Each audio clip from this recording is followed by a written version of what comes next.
2011 সাল থেকে উনি একটা সময় চ্যানেলকেও, যেটা চিটফান্ড উঠে যাওয়ার পর বন্ধ হয়ে গেছিল, মুখ্যমন্ত্রী রিলিফ ফান্ড থেকে এইভাবে কখনো 10,000, 20,000, 25,000 বহু জায়গায় দিয়েছেন। এখনো দুটো একটা জায়গা এমন আছে আমি জানি, উনি দিতে থাকেন এগুলো। এটা কমপ্লিটলি অর্থনৈতিকভাবে অপরাধ, এটা ফিনান্সিয়াল ইনডিসিপ্লিন এবং ট্যাক্স পেয়ারের money, reserve bank of India থেকে ধার করা টাকা, স্টেট গভর্নমেন্টের বন্ড বিক্রি করা টাকা এইভাবে দেওয়া যায় না। তাই কোর্টের যে সাময়িক অর্ডার, ইন্টারিম স্টে, আমি বিরোধী দলনেতা হিসাবে একে ওয়েলকাম করছি। উনি 11 সাল থেকেই এই ধরনের ইলিগেল কাজ করেন, এই প্রথম কোর্ট একটা অঙ্কুশ লাগালো এবং আটকালো। It's a welcome verdict.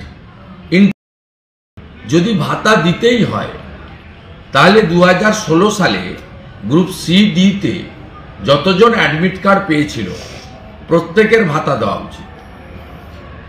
ওনার যদি টাকা এত বেশি থাকে, আমি বলবো যে তিনি যদি দিতেই চান, কেন অন্যরা নয়? কেন কেবলমাত্র সুপ্রিম কোর্টের নির্দেশে যাদের চাকরির চ্যুতি হয়েছে সাময়িকভাবে তাদেরকে কেন দিয়েছেন? অতএব কোর্ট ঠিকই বলেছে, সরকারি টাকা এইভাবে দেওয়া। সুপ্রিম কোর্টের রায়ে 26,000 চাকরি গিয়েছিল, তাতে একদল বলেছিলেন সকলের চাকরি খেতে হবে এবং একদল পৈশাচিক আনন্দ করেছিলেন। মাননীয় মুখ্যমন্ত্রী পাশে দাঁড়িয়েছেন, তাদের যাদের জীবনের ওপর যন্ত্রণা নেবে হবে। রিভিউ পিটিশন হচ্ছে, পাশাপাশি সুপ্রিম কোর্টকে সম্মান দিয়ে পরীক্ষার পদ্ধতি হচ্ছে এবং তার পাশাপাশি গ্রুপ সি, গ্রুপ ডি যারা আচমকা চাকরি হারিয়ে পরিবারগুলো পথে বসেছিল তাদের আর্থিক সুরক্ষা দিতে অন্তর্বর্তীকালীন একটা ভাতা, একটা রিলিফের ব্যবস্থা করেছিলেন মুখ্যমন্ত্রী।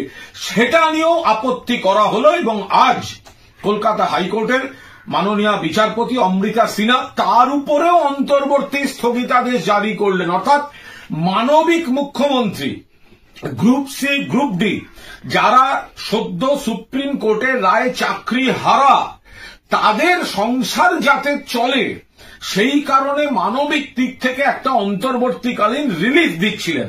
সেটা আটকাতেও কারা কোর্টে গেল, কারা কোর্টে গেছে, এদের দেখুন, এদের চিহ্নিত করুন।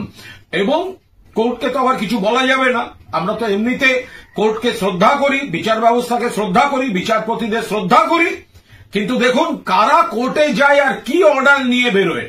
তো সেখানে আমরা দেখলাম যে অমৃতা সিনহা তিনি অন্তর্বর্তীকালীন এই ভাতা, সেটাও আপাতত অন্তর্বর্তীকালীন স্থগিতাদেশ দিলেন। আইনে কি করবে রাজ্য সরকার, সেটা রাজ্য সরকার আইনগত দিক থেকে দেখবে। কিন্তু আমরা বলবো, বন্ধু তোমার পথের সাথীকে চিনে নিও, পথে কে পাশে থাকে আর কারা চাকরি খাবো, অন্তর্বর্তীকালীন ভাতা পেতে দেব না, বিপদে পাশে থাকবো না, লোককে কষ্ট দিয়ে চোখে জল ফেলে তাই নিয়ে বিরোধী রাজনীতি করব, এদেরকে চিনে রাখতে হবে।